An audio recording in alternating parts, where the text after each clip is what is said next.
Agriculture farming या gardening की भी अगर हम बात करते हैं तो सीजन का उसमें बहुत इम्पोर्टेंट रोल होता है। Plants that you choose to grow in your garden space of whatever form or size it is, or when you are cultivating for food purpose, कि अगर खेत भी है तो इन फार्मिंग कौन सी फसल आप किस सीजन में ले रहे हैं या इन पर्टिकुलर उसके सीजन के अकॉर्डिंग कौन सी ज़्यादा सुटेबल वैरायटी है, उस पे बहुत ज़्यादा डिपेंड करता है कि आपकी फसल या उत्पादन जो आप कमर्शियल फार्मिंग के लिए कर रहे हैं उसकी मैक्सिमम आपको प्रोडक्टिविटी मिलेगी।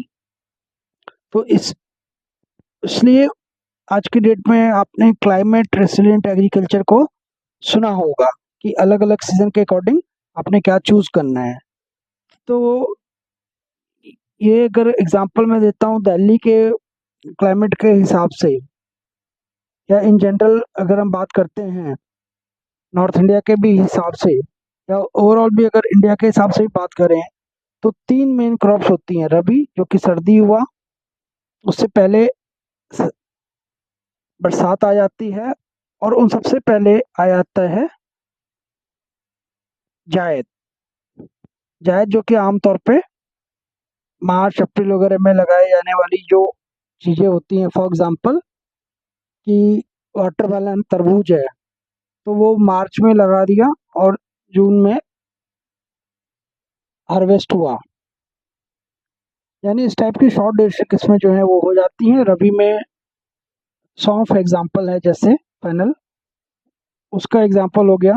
वैसे ही गार्डनिंग में भी दिल्ली के क्लाइमेट की अगर हम बात करते हैं तो स्प्रिंग, समर, ऑटम, ये तीन सीजन हो गए उसी के अकॉर्डिंग। यानी स्प्रिंग का मतलब जो नॉर्मली मार्च वाला महीना हो गया वो स्प्रिंग हो गया।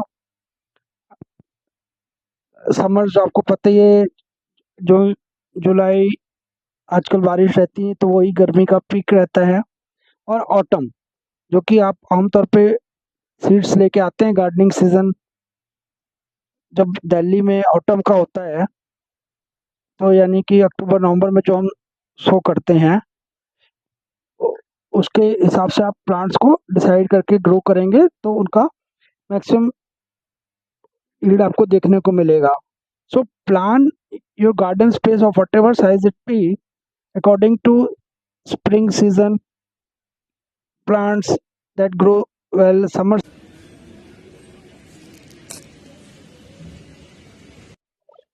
एग्रीकल्चर फार्मिंग या गार्डनिंग की भी अगर हम बात करते हैं तो सीजन का उसमें बहुत इम्पोर्टेंट रोल होता है। Plants that you choose to grow in your garden space of whatever form or size it is, or when you are cultivating for food purpose, कि अगर खेत भी है तो इन फार्मिंग कौन सी फसल आप किस सीजन में ले रहे हैं या इन पर्टिकुलर उसके सीजन के अकॉर्डिंग कौन सी ज़्यादा सुटेबल वैरायटी है, उस पे बहुत ज़्यादा डिपेंड करता है कि आपकी फसल या उत्पादन जो आप कमर्शियल फार्मिंग के लिए कर रहे हैं उसकी मैक्सिमम आपको प्रोडक्टिविटी मिलेगी। तो इसलिए आज की डेट में आपने क्लाइमेट रेसिलिएंट एग्रीकल्चर को सुना होगा कि अलग अलग सीजन के अकॉर्डिंग आपने क्या चूज करना है।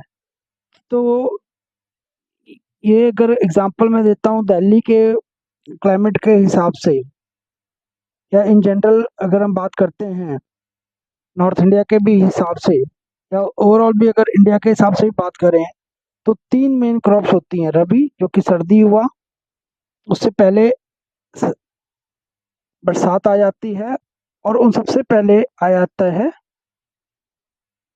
जायद। जायद जो कि आमतौर पे मार्च अप्रैल वगैरह में लगाए जाने वाली जो चीज़ें होती हैं, फॉर एग्जांपल कि वाटरमेलन तरबूज है तो वो मार्च में लगा दिया और जून में हार्वेस्ट हुआ, यानी इस टाइप की शॉर्ट ड्यूरेशन किस्में जो है वो हो जाती हैं। रबी में सौंफ एग्जांपल है, जैसे फैनल उसका एग्जांपल हो गया। वैसे ही गार्डनिंग में भी दिल्ली के क्लाइमेट की अगर हम बात करते हैं तो स्प्रिंग, समर, ऑटम, ये 3 सीज़न हो गए उसी के अकॉर्डिंग। यानी स्प्रिंग का मतलब जो नॉर्मली मार्च वाला महीना हो गया वो स्प्रिंग हो गया। समर जो आपको पता ही है, जो जुलाई आजकल बारिश रहती है तो वही गर्मी का पीक रहता है।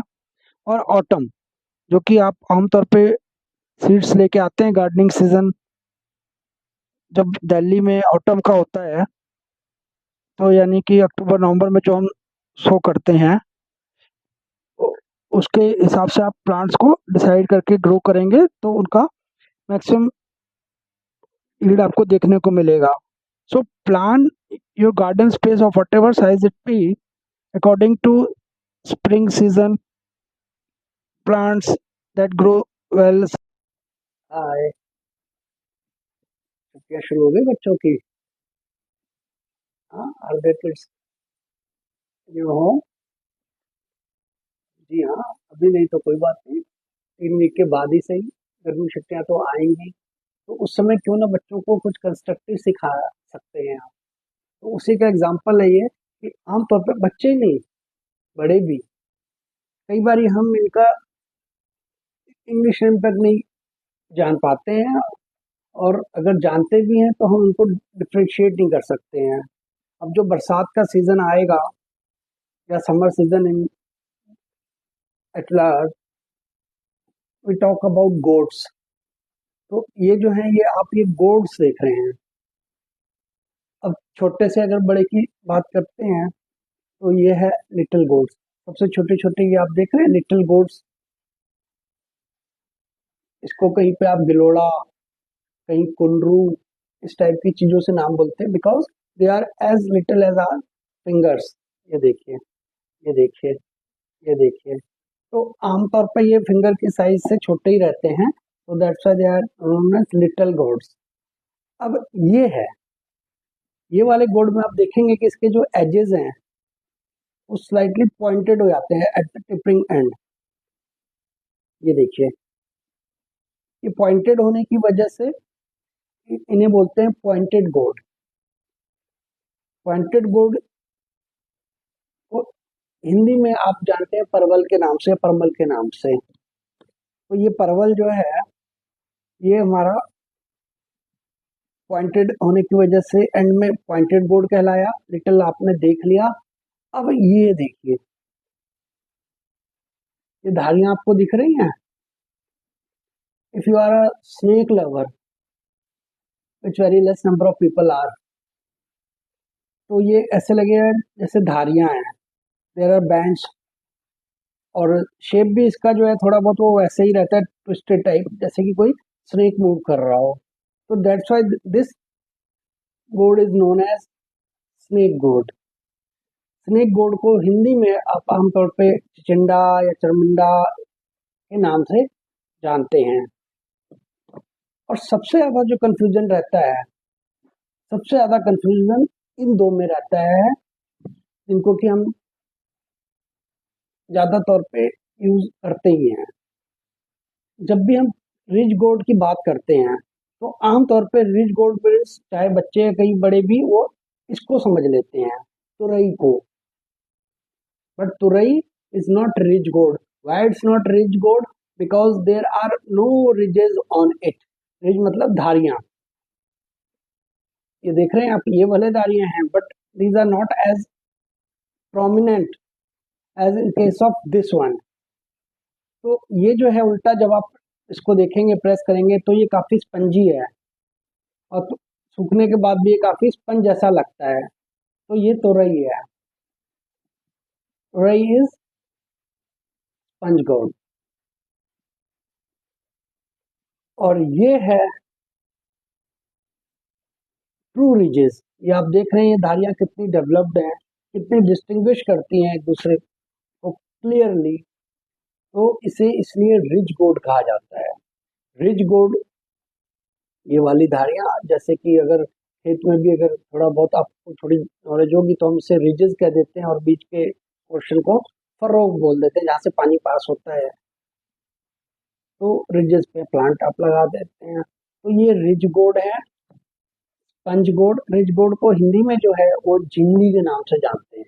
जिंगली गोड आप इसे कह लें, तो ये रिज गोड यानी जिंगली, स्पंज गोड या स्मूथ गोड भी कह देते हैं। स्पंज गोड जो है वो एक्चुअली अगर ट्रू सेंस में बोलूँ तो जो ट्री पे वो स्पंज जैसे वो लगे होते हैं वो वाली गोड, वो इससे थोड़ी बड़ी होती है, वो होती है, बट ये भी सूखे स्पंज जैसे ही हो जाते हैं। तो ये स्मूथ गोड ज़्यादा इसका अच्छा नाम रहता है, स्मूथ गोड।